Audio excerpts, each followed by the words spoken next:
My name is Mohammed. Coming up in the next 60 minutes, comprehensively, these are some stories to expect.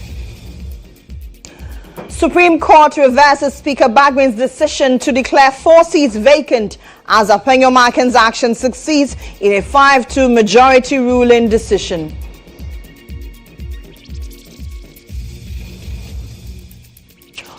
Also in this belt, EC disqualifies Ghana Freedom Party's Apia Kubi from 2024 presidential race, citing illegalities on nomination forms.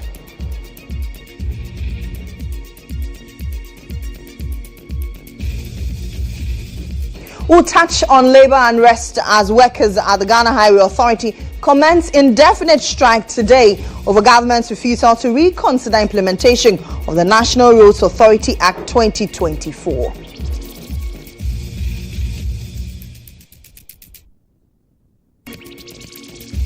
In business, National Cocoa Farmers Association described recent producer price increment as a political gimmick.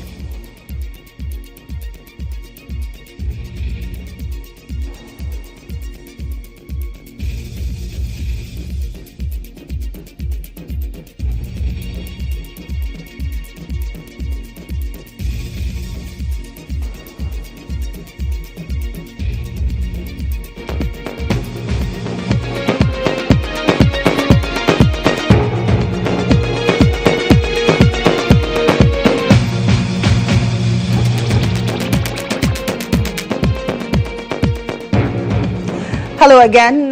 We bring you details of the bulletin. The Supreme Court has, by a 5-2 majority judgment, overturned the decision of the Speaker of Parliament, Right Honourable Alban Sumana Kensford Bagwin, to declare 4 parliamentary seats vacant. The Speaker's initial decision on October 17 has stirred strong opposition from the majority caucus, prompting a legal interpretation of Article 971G of the 1992 Constitution from the Supreme Court.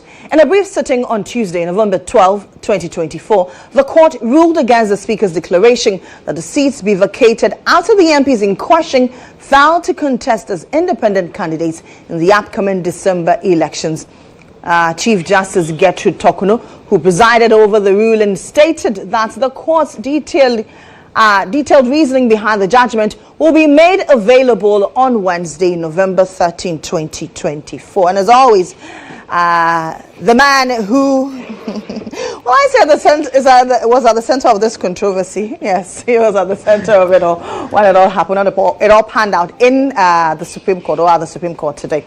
Our legal affairs correspondent Mutala Inusu joins me in studio. Mutala, we spoke about this earlier in the morning, and I mean, were you surprised at the outcome of this judgment? You note that earlier today you asked me what the decision of the court is going to be a unanimous decision. I was giving you all the likely outcomes, 7-0, 6-1, 5-2, 4-3, and we had one of them, 5-2 decision from the Supreme Court. You can now be called Octopus Mutala. Definitely. So if you look at the panel clearly, one of these 4 outcomes was always going to be possible. And a lot of people were surprised. In fact, after the judgment of the court, a lot of people were now even walking into the Supreme Court. The whole sitting, entirely, since when the case was called to when the decision was taken, didn't even last up to 5 minutes. And the decision itself of the Supreme Court is under 1 minute. As simple as that. And the reason is that the decision of the Apex Court, or the reasons to their conclusion, will be made available today. And what is the effect of their ruling? What is clear is that the declaration of the Speaker on the 17th of October that some 4 members of Parliament seats are declared vacant because they have indicated that they are going as independent candidate. The Supreme Court, by way of this writ from Alexander Afenyo Markins, is saying that the Speaker erred is unconstitutional, and the Supreme Court reverses that. But let's watch the Chief Justice make that judgment today. Decision of 5-2, Lovelace Johnson JSC and Amadou Tanko JSC dissenting on the issue of jurisdiction. The plaintiff's action succeeds. The full reasons and orders of the court shall be filed with the registrar by close of day tomorrow, 13th November 2024. This is the judgment of the court. That's very short. As simple as ABC. Brief, concise. So I know the media, a lot of people were asking, so what is happening? What is the decision of the court? Because it was the way they put it, the plaintiff's action succeed. Succeed in terms of what? So what exactly does it mean? What does it mean to the speakers? All that it means is that the Supreme Court is saying that that decision by the Speaker of Parliament is unconstitutional because that is not the interpretation of Articles 97(1) G and H. And the interpretation as exercised by the Speaker was wrong. So Afenyo Marking was right within the context in which we came to the court, challenging the jurisdiction. And you heard the Chief Justice. Two of the justices dissented. And guess who they were? Justice Amadou Tanko and Justice Lovelace Johnson. And the five who were on the majority side, the Chief Justice, herself, Justice Gertrude Saki Tokonu, Justice Mariama Owusu, Justice Samuel Esiedu, Justice Endes Gao, whose subject at the point in time, inclusion on the panel became a subject matter of objection, was also part of the majority, and Justice Yao Dakun Asari. So these five said that they agree with the majority. I'm not sure anybody would be surprised at Justice Endes Gao's stance. Well, very interesting. But rather unfortunately, in our subsequent bulletin, we bring it. The Attorney General has a response for those who are saying that the Supreme Court or the court have become predictable. He said, yes, you will be predictable if the case you file. But Murtala, in this instance, a lot of Ghanaians predicted this outcome. Absolutely. Do you think it was because of the posturing of the Chief Justice, the posturing of some of the members on the bench, or was it the substantive case in question? A lot of factors are put together. It is, if you ask me, I've never seen a case at the Supreme Court where we have had a lot of lawyers coming in with different, varied opinion, mixed reaction. The posture, the matter itself, the substantive nature of the case is varied reasons and all. If you read all of them one way or the other have some very interesting conversation along all this. But of course, it is the Supreme Court that interprets provisions in the Constitution. So if the Supreme Court, clearly maybe those out there thought that yes, if you look at the provisions and the context in which the whole thing, it is clear that the Supreme Court was going to upheld the decision or was going to dismiss or accept the request by the majority leader, and so it proved. So many will, and of course, once things are happening, definitely people will have their prediction one way or the other. They are, like we did. There were many who were saying that unanimous a lot were looking forward to, and some will be surprised to even see a 5-2 decision because when the decision, even though it's emphatic, but when the decision is a majority this way, they'll be wondering what exactly are the others who dissented, what were their reasons. Exactly. So that is what is interesting, that we want to get a decision. Do we know yet? No, we don't know. Okay. The Chief Justice said tomorrow, November 13, that their ruling, their reasons to this conclusion will be made public, and we will all get to know, analyze, and appreciate the reasons that they have assigned to all these things. Can this be appealed? Definitely, they can seek a review. The Speaker and his lawyer can seek a review, but ultimately they were not even part of. Oh, so today they were not present part of the as case. well. So at what point in time is the Speaker going to seek a review of the decision of the Supreme Court? And it's very interesting if the Speaker and the lawyers were available. It would have been interesting if you are seeking a review, 2 more justices would have been added to it, and they would look at the whole thing. But as it stands now, they were not part of whatever decision that has been taken. The Attorney General's argument was made, lawyers of the plaintiff were made, and all that. But of course, there have been some moment after the decision, Lily, and then guess who was talking? Alexander Afenyo Markins, who is the plaintiff. Now we can confidently say majority. He said not even now, even before when the case was subsisting, it was still the majority. We're just waiting for the ruling. At the point in time, even before he spoke to, I was asking those who have been saying he's a minority leader, he's a NPP leader in part, to correctly mention the NPP caucus, that yes. Today, what did the Supreme Court say? I heard that. Yes. What did the Supreme? I want you to tell me before I say everything. What did your colleague say from Channel 1? He said, look, the Supreme Court said that have affirmed that you're a majority leader, as simple as ABCD. So he wanted that said before he could grant it. And his interview was to the effect that, look, if you look at what has happened for them, they think that that is the right thing to be done. And the Speaker of Parliament he's the one that is supposed to maintain peace in the House, coordinate, and in fact initiate and make sure that he coordinate things for the two parties to be able to do government business. Let's hear from Alexander Afenyo Markins, the plaintiff in the matter. They have to perform their duties as members of parliament, and parliament must move on. I'm never ready to work with my colleagues. We've been working together, but I would plead with them that we have serious government business. They shouldn't be too petty and trivial. They shouldn't be looking at the micro picture. They should look at the broader picture of country. It's not about doing things to punish us or frustrate us. Because one day, who knows? It may come back and haunt them and hurt them. Because we are in this together. We have 1D, 1F to approve. We have 2 Supreme Court nominees whose vetting has been completed that the plenary will have to take a decision on. We have the all-important free SHS bill. That law must be passed to assure Ghanaians that free SHS has come to stay. Why are they standing in the way of the free SH law? That they must let Ghanaians know that they are not against the law. If indeed they are not against the law, they should get to the table so that we pass the bill. Again, the EPA bill, we've gotten to the 3rd reading. They shouldn't stay away. We should pass that bill. It's very important. This anti-galamsey issues that came up, it's an important matter that was raised, so it is important that we look at it. So we're ready to work. They should resume their seats. Their rightful place is to the left of Mr. Speaker. My rightful place is to the right of Mr. Speaker. And my duty to lead government business.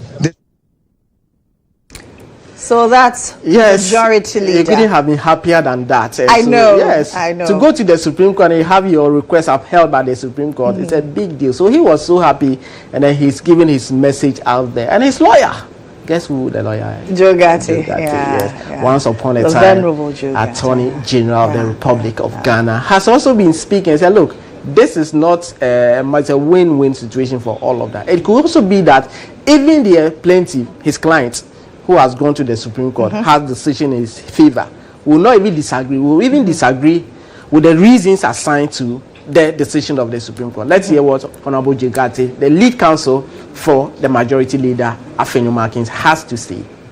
Even if it's my own child sitting there, I cannot but bow and give the person respect, not for the person, but for the office and for the law.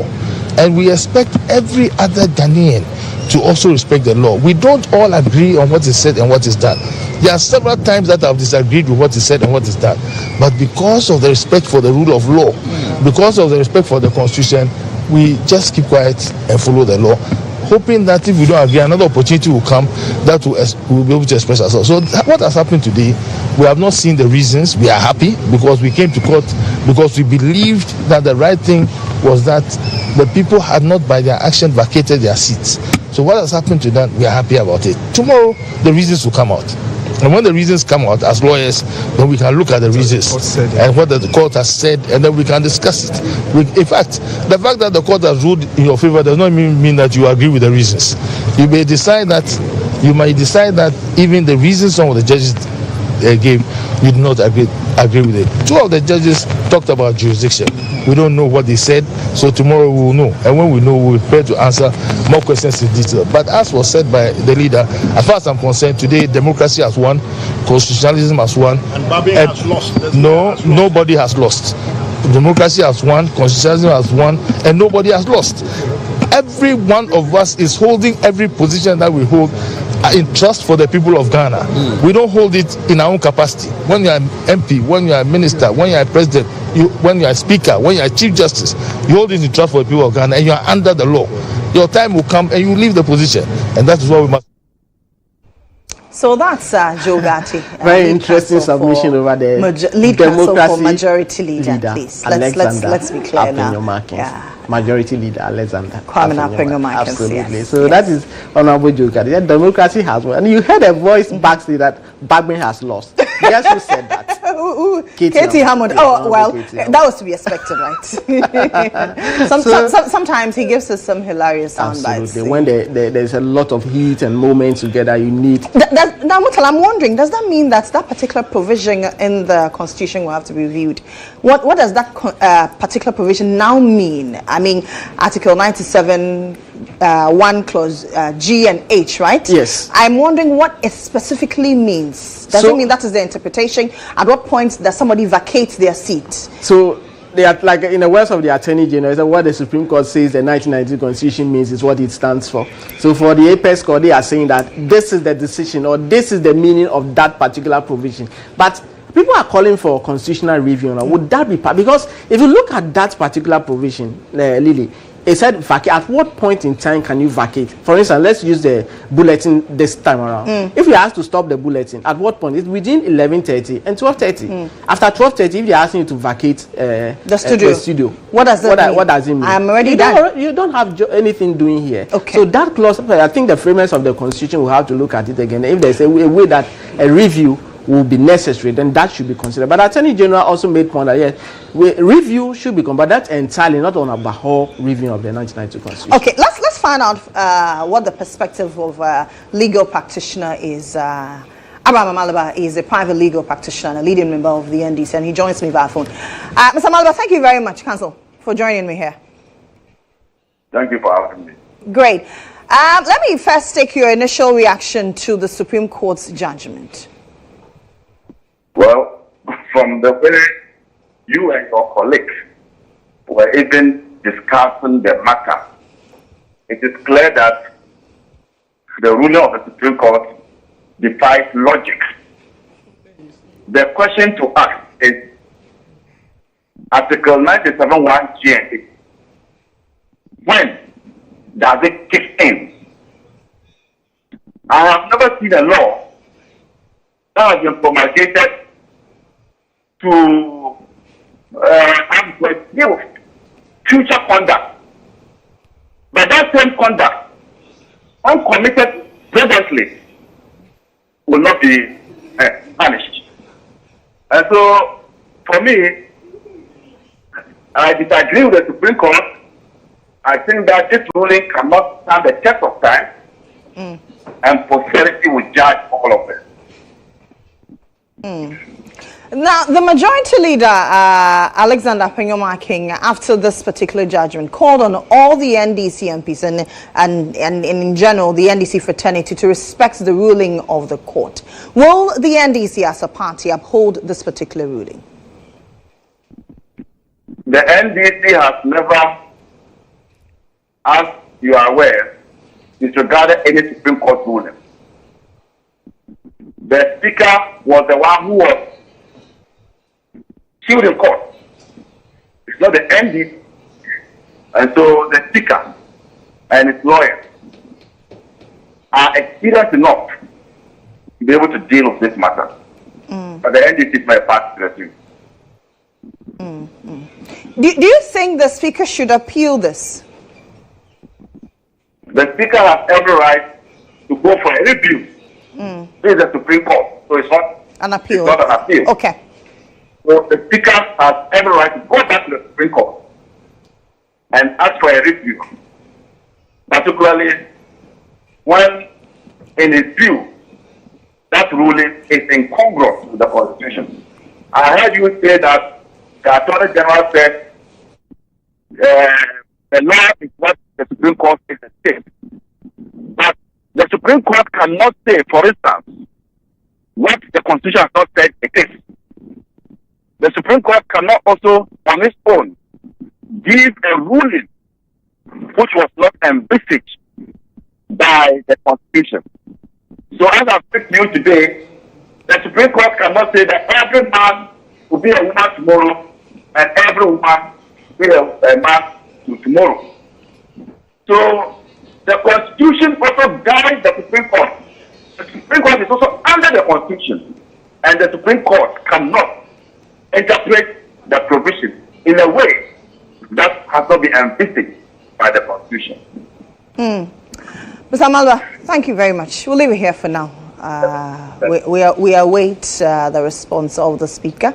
That is, if he will speak after this particular judgment from the Supreme Court. That's Abraham Malba. He is a private legal practitioner and a leading member of the NDC legal team. Thank you very much, Mutala. Mutala is our legal affairs correspondent. But I'm sure There are a lot of you who have comments, who have reactions to this. Let's find out what these reactions are on our social media pages. And Nanama quite standing by with those thoughts and comments. Nanama, what are people saying? How are they reacting to this? Lily, when I say social media has been buzzing, it has been buzzing. And there are only obviously so many comments that we can read. When we move over to Instagram, which is where we will stay for today, Adwa says, over to you, Speaker. Then we have Smith, the Supreme Court has lost its credibility. Then Jenfi says, now Bagbin has seen his level, he thinks he's a king or something. We also have Mike asking, what is successful about this disgraceful outcome? We knew the outcome before judgment was passed. Posterity is the judge. We have here the Speaker is playing politics. Jeff says that other countries are laughing at Ghana. David says, will government in power take something to court against the opposition party and you expect the opposition to win? No one was expecting any different results apart from this. Wise King Solomon Nee says, law, not emotions. Then we have the diplomat. Was there supposed to be a different outcome? Then we have here Obring Pong Bir. After teachers beating us on separation of powers, today Supreme Court is telling us our teachers taught us the wrong thing and asks, is it okay to sue our old teachers? Is it okay indeed? Today, I think, has been a monumental decision that has been made. Let's see what happens moving into Parliament. My name is Nanama Akwa. Lily, over to you. Now that brings me to a thought. Probably I need to sue my social studies teacher. Let's head to the election hub.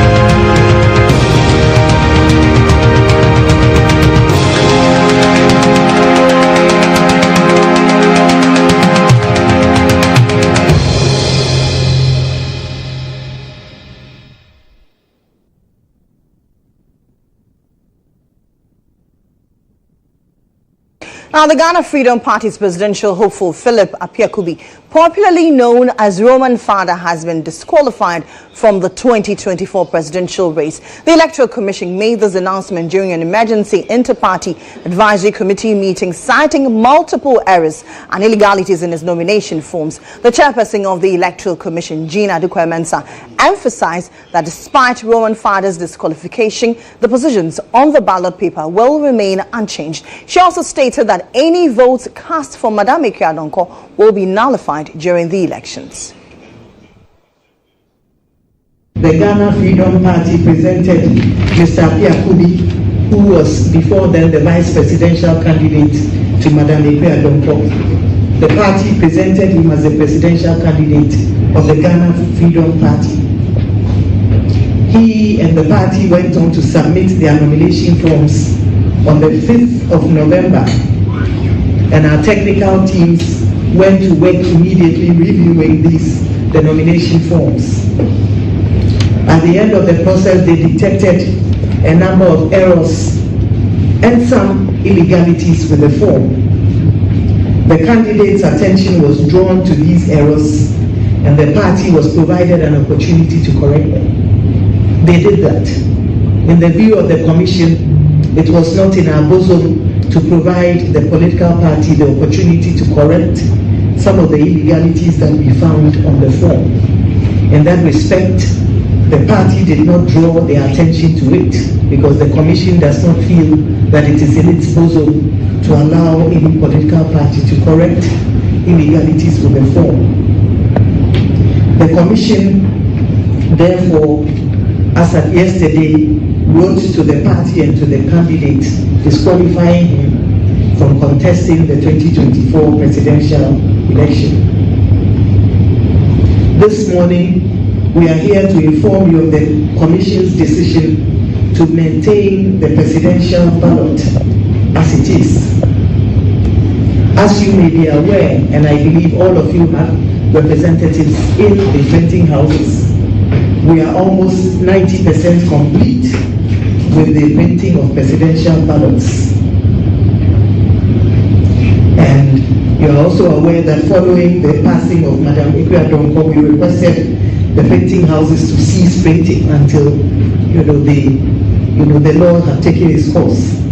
Now that the presidential candidate or the nominee has been disqualified, the commission would like to inform you that the printing will proceed on the current ballot as is.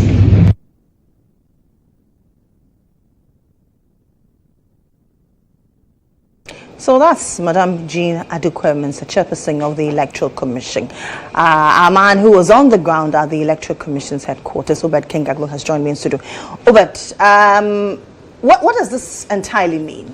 Right, so Lily, it means that we are still going to see Madam Ikwe-Adonko's picture on the ballot paper, but any votes or results in favor of the GFP will be annulled, according to the Electoral Commission. Is that not too much work for the Electoral Commission? Now, the Electoral Commission is saying that for Ghana to save money to reprint some ballot papers, they are going by the status quo. But they make mention of the fact that even though there's no law governing this very one, the law has been silent because it only talks about parliamentary candidates who die or withdraw from elections. That is what the law speaks about. But for presidential, the law is quiet about it. But they are going to go ahead to still maintain Madam Ikwe-Adonko and the GFP on the ballot paper. However, the result will be annulled. For the political parties, they were okay with the announcement by the Electoral Commission. Specifically the NDC. Was the NDC okay? The NDC was okay with the announcement because for them, their position, which is number 8, will remains unchanged. Remain unchanged. But something interesting happened. The General Secretary and the national organizers, supposedly, of the GFP were at various ends. They were at contrasting ends. And how? Because, you remember a letter came out from the national organizer saying that the GFP had withdrawn from the contest. And then there was a counter letter that they had submitted. For the national organizer, he is okay with the announcement by the Electoral Commission and that they are going to mourn their late flag bearer. But the General Secretary says that they may consider going to court on the grounds for which their new flag bearer was disqualified from the election. And also, today, we also got the information about the voter statistic that will be used for the election. Previously, the EC issued the certified voter register, but without the numbers and figures. So today, we received some release suggesting that about 18 million and plus people will be on the roll. And the NDC acknowledged that. You remember that the NDC did not take the register because they didn't have they didn't have the figures. Today they acknowledge the fact that they've they accepted? They accepted it. So today they took the drive containing the certified voter register. Okay. But they still went ahead to ask for a regional breakdown of the numbers. But the EC says that they are not obliged to give those breakdowns. But the NDC says that it is their work and they must provide those breakdowns. So the NDC have received their voter register. So now they have accepted it, but just that they are making further requests. Yes. For the regional breakdown. Yes. But I'm wondering, what were these illegalities on the nomination forms of Appiah-Kubi? Right. So the EC didn't mention the specifics, but he also made mention of the fact that there are some errors. Those could be forgiven. But for the illegal, okay, so I remember, he made mention of the fact that there were some signatures that were forged. So for instance, the Electoral Commission requires that there are representatives in each district that will endorse the forms. Okay. But the flag bearer went ahead to forge signatures of people who weren't in a particular district. So say in Ayasu West Wuogon, you have a particular number of people who vote there and their voter IDs are indicated. Okay. But you realize that those voter IDs represent another district. So they detected that and those could not be forgiven. But for the errors, they returned the forms to him to rectify. But for the illegalities isn't it interesting that Hikuya Donko was able to successfully file and she was qualified to contest? But within 10 days, we doubted if they were able to go around the country and get those signatures. So I think those were the illegalities that were detected on the forms for which he was disqualified. So for now, the Ghana Freedom Party, a faction of the Ghana Freedom Party, says they're going to contest this particular declaration by the Electoral Commission. Interesting times ahead. Thank you very much, Hubert Kingaglo. Let's still stay in the election hub. The opposition NDC's candidate for James Kofi Annan is confident of securing a win in the December polls with a projected margin of 55 to 60%, provided the election is conducted fairly. In an interview during the welcome event for NDC flag bearer GHOne Dramani Mahama at Winneba, Annan expressed concerns over what he described as unproductive tactics by the incumbent MP Alexander Appenyo-Markin, whom he accused of bringing in non-residents to influence the Futu vote. The Winneba Lorry Park was packed with a sea of supporters who stood for nearly 5 hours singing NDC songs and cheering in excitement. Earlier, the crowd paraded through the principal streets of Winneba, eagerly awaiting the former president's arrival.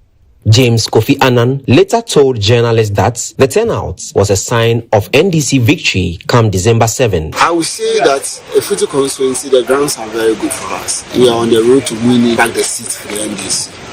If you look at how the people are responding to the campaign and how the enthusiasm that people are using to follow us, we have no doubt. If you ask every 10 people that you talk to, about 6-7 of them will say they will go for the NDC. If we are left only those who are staying in this town, I think that the minimum I should get will be 55 or 60%. He further criticized incumbent MP Appenyo-Markin alleged efforts to manipulate the voting process, calling it a betrayal of the Simpa people's will. And recently we heard Senator Morrison complaining about how the MP here is importing people from his constituency, giving them 1,000 each, estimating about 7,000 people that he has taken from Agona West alone. It's estimated that the NPP has imported not less than 20,000 voters from other constituencies into this constituency. So that's the enormity of the numbers we are talking about, and that makes it a bit scary.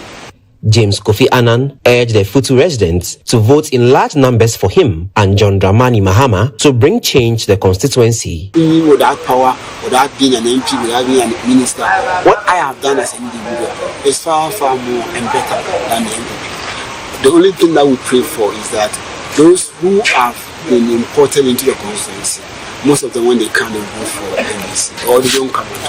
With stakes high, Sunday's turnouts will be critical on December 7.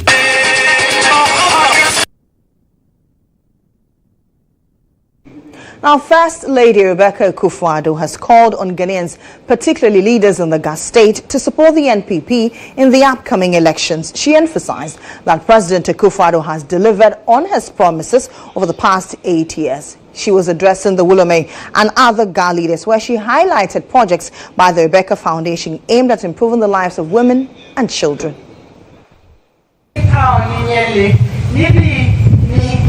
As First Lady, as Gayo, maybe Amele Yoni Mbafe. Mam say Enyoko, Minena. Kanyate Kolebu, a car driving no Bugana Rebecca Akufo-Addo Piku Edi Pediatric Intensive Care Unit. Kolebu over 80-90 years and never had a Piku.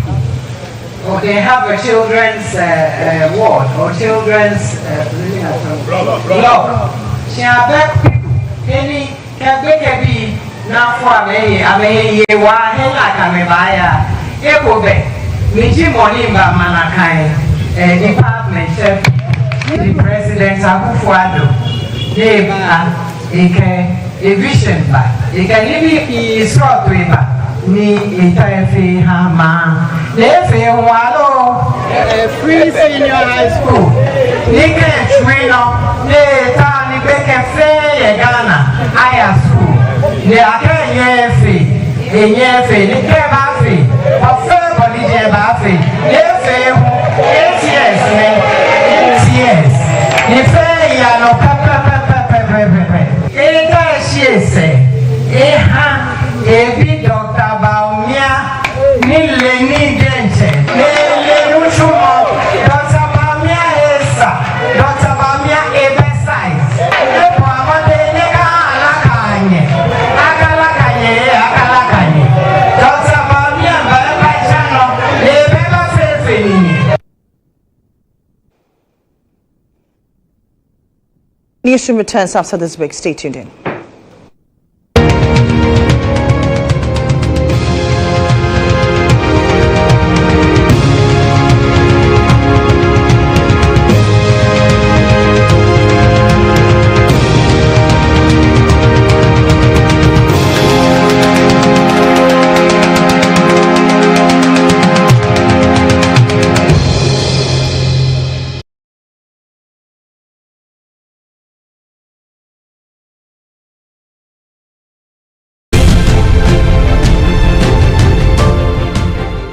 GHOne OV van has been one of the best vans I've used personally in this country.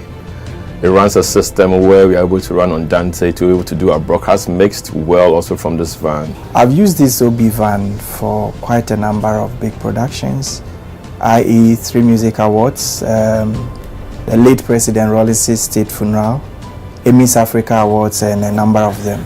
My experience with the GHOne van has been the state of the art equipment they have. Personal experience is you can use it for both indoor and outdoor, all events, conferencing, like anything you need a van to work for you, GHOne provides it. My experience with the van has been very good. Why? Because it has a number of facilities that I may not get in other vans. You know, the van has a very wide bench that can accommodate all my technical crew, ICCU, switcher, graphics, CG, and all of that. And then it also has a studio, a green room studio that comes with TriCaster. So if you want somebody to do commentary on a live event, you can put that presenter who's in that studio as well and get that running. To give an experience to our audience who are also watching on TVs and online. Work with an Exo technology system which makes your video mixing with Panasonic cameras, like a lot of other stuff in terms of content you need to get also for your live broadcasts.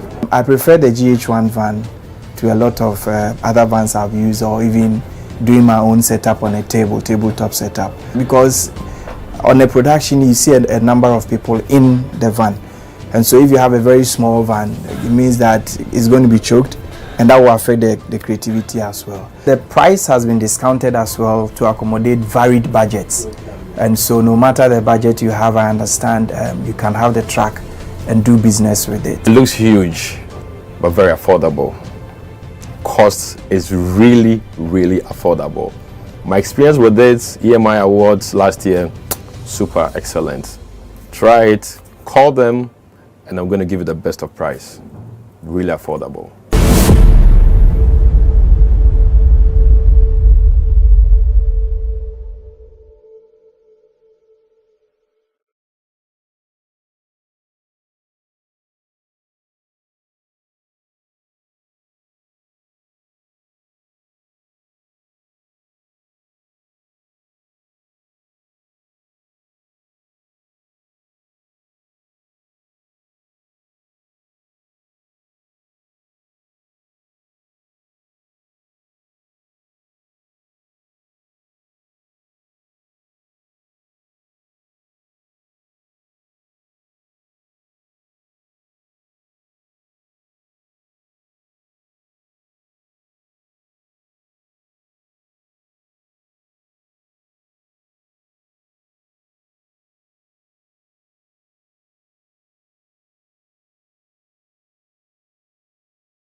Welcome back. This is Newsroom here on GHOne TV. My name is Lily Mohammed. The Ghana Medical Association has expressed deep concerns about issues of alcohol misuse, drug abuse, and sexual misconduct among some healthcare professionals.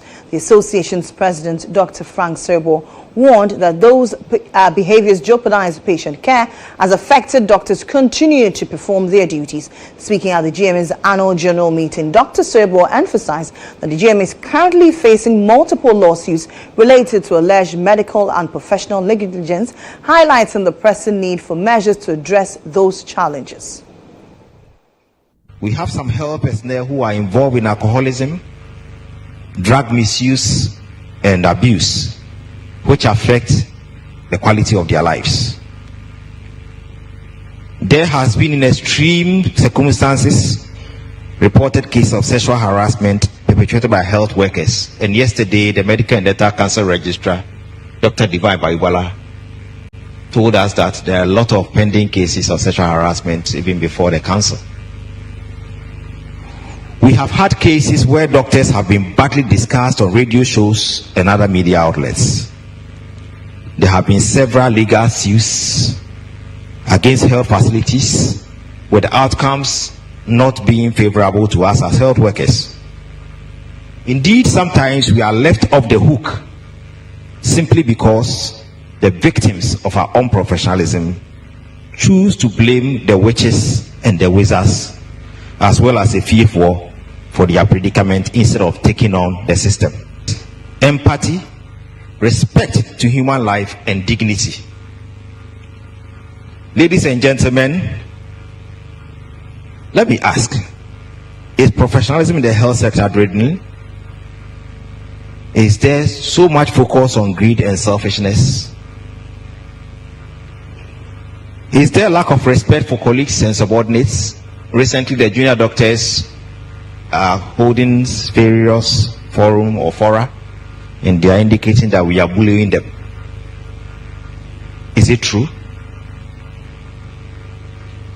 But at least all of us can attest to the escalation of lateness to duty, absenteeism, poor documentation, and also not dedicating enough time to our employers. People walk into the hospital at 9, by 12, they are walking out. You ask them, they say they are done. And yet they expect to be paid for working 8 hours at least.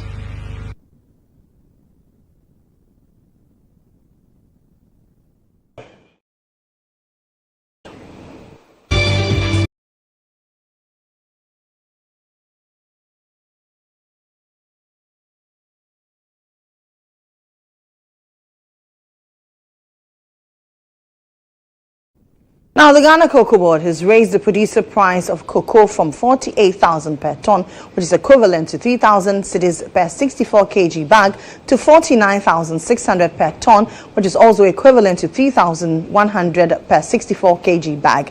The increase, which took effect on November 8, 2024, aims to support Ghanaian cocoa farmers with an improved income.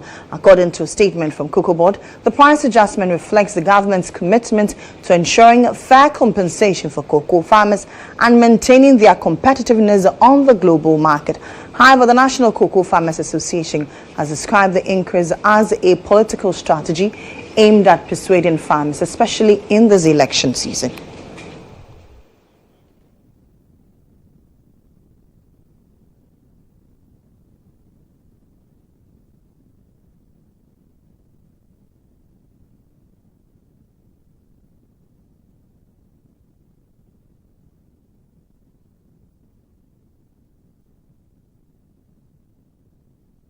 Let's hear from the cocoa farmers themselves. Stephen Anani Boateng is the president of the Ghana National Cocoa Farmers Association, and he joins me via phone. Mr. Anani, thank you very much for joining me here on Newsroom. Thank you. This increment comes at 3,100 cedis. Is this significant for you enough as a farmer? My greetings, dear listeners.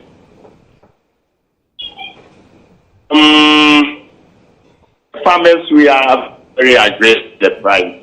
Not at all significant to us. We think it's significant, honestly.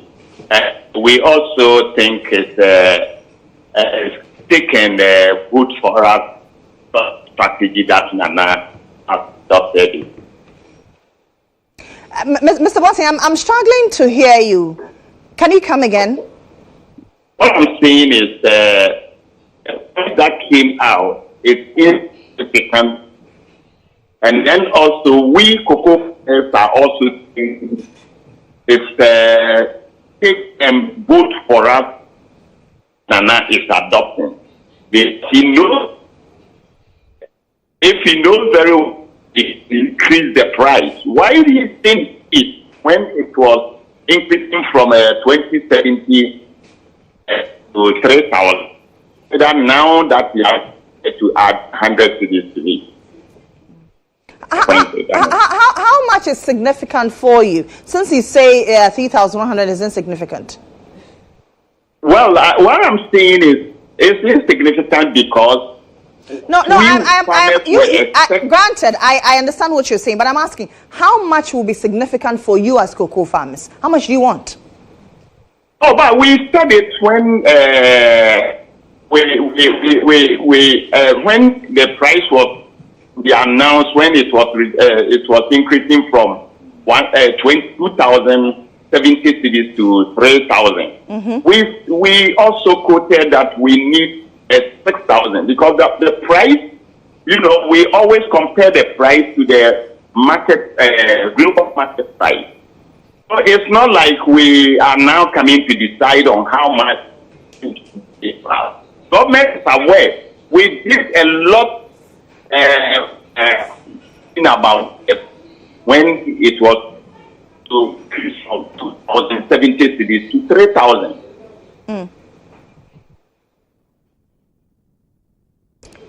Ms. Anani, are you there? Yes, I'm there. Okay, so for you, this is highly insignificant. But government has also announced that they are going to roll out some incentives for you, including some scholarships. How accessible are these scholarships for you? And is this good news to you? It's something that we normally is something where we farmers be manipulated by this policy. This scholarship was there before, cocoa farmers scholarship. And those days, how many farmers were getting it? It was just a few people. When it came just about percent the farmers, and 98 goes to the protocol. So it's the same thing that is going to happen. It was there. They moved and they are bringing it back again. So what is the essence of it? What I am saying is that if not take well, I think I'm doing politics. And this is not politics. Cocoa farmers are also protecting our interests. We pay well for us to, manage our children. I mean, take the money to manage our life. Okay. All right, so that's Stephen Anani. He is the president of the Ghana National Association of Cocoa Farmers. Let's head to Parliament, where the majority is addressing the press. Frank Anodompe, member of Parliament for Nsawam Adwejiri, is addressing the press. Let's hear him now. Copies of statement here, which we will distribute to you. If you have some questions, I'll be more than ready to answer them. But you need to catch my eye. Wait. And then you should also address me appropriately, taking a cue from the judgment of the court. Okay, I see my friend. Yes. Leader, Majority Chief Whip, thank you very much. Leader, the big matter now is what happens as regards to matters on the floor. Are you going to recall Parliament? And what exactly are you doing between now and election, 3 weeks prior to election, to clear the outstanding government business? Well, we do know we have businesses that are outstanding to be dealt with. And so let's not jump the gun.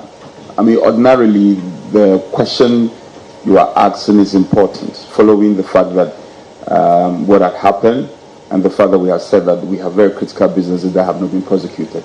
But don't jump the gun. We will show indications what to do ASAP. Thank you.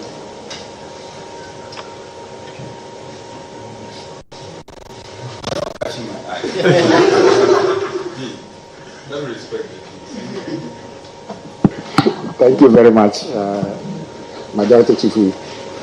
My name is Simon Adena. I want to find out, now that the dust is settled, can you assure Ghanaians? Unfortunately, we're having technical challenges with smooth feed. But that's Majority Chief Whip Frank Anodompe, who is also Member of Parliament for Nsawam Adwedri, addressing the media after that monumental judgment from the Supreme Court. Later in subsequent bells, we'll bring you a full address to the media. Let's now head to the football field.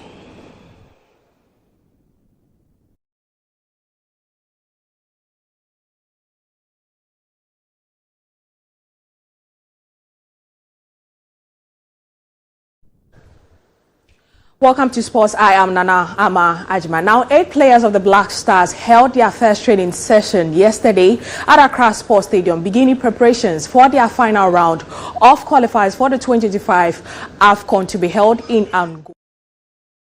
Had Deputy Captain Mohammed Kudus, Jojo Wallacott, Razak Simpson, Emmanuel Entry, Gideon Mensah, Elisha Owusu, Osman Bukhari all went through the dribbles. However, the rest of the players arrived last night and went straight into camp to begin their second training session this evening at Accra Sports Stadium. The squad is expected to depart for Angola on Wednesday for the game against Angola, scheduled for Friday, November 15th. After the Angola match, the Black Stars will return to Ghana to face Niger in their final Group F qualifier on Monday, November 18th.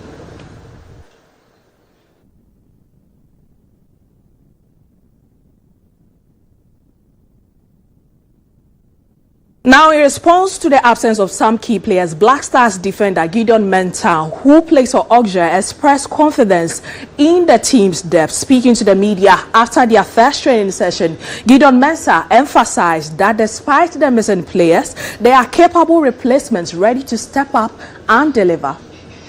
For every player in the national team is very crucial to the team, and then obviously we have players that we are always looking up to see in the national team, and we have players that are also there to support when the other players are not there. I mean, it's a big loss for us, but also at the end of the time, at the end of the day, we still have a team to cover up, and then I'm not really scared about that. But like I said, everybody's crucial to the team, so one is not there, one is ready to play. So.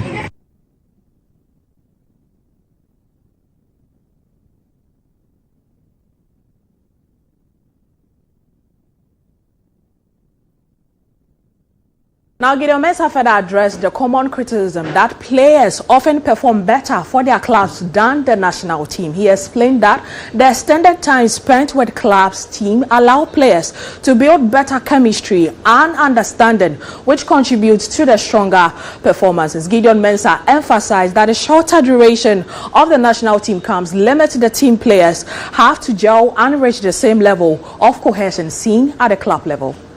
Even if we were performing very, very good in the national team, we're still not going to be like the performance in our club, because obviously, like, you're playing a club where you've been training for like the whole season together, and then every day, and then you come to the national team, and then you have like 3 days, 4 days to train, and you have a game, and then obviously, like you said, it's not always going to be the performance but I know that every player here in the national team is ready to fight for the country and then ready to fight for the shirt.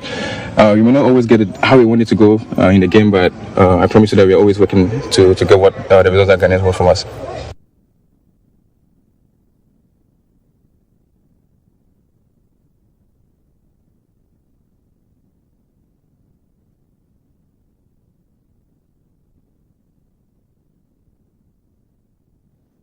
On the international front, new Manchester United manager Ruben Amorim has arrived at the club's training complex on Monday. The 39-year-old 4-2 win over Praga in his final match in charge of the format club Sporting. Amorim was greeted outside the men's first team building with a hug from Chief Executive Officer and officials. According to the news in camp of Manchester United, Amorim will meet key staff in advance of being able to start work once his visa is obtained. The former Sporting boss left Lisbon with 100% record in this season Premier League. Amorim has 13 days to prepare for his first game in charge of the first team in a Premier League fixture away to Ipswich Town on Sunday, 24th November.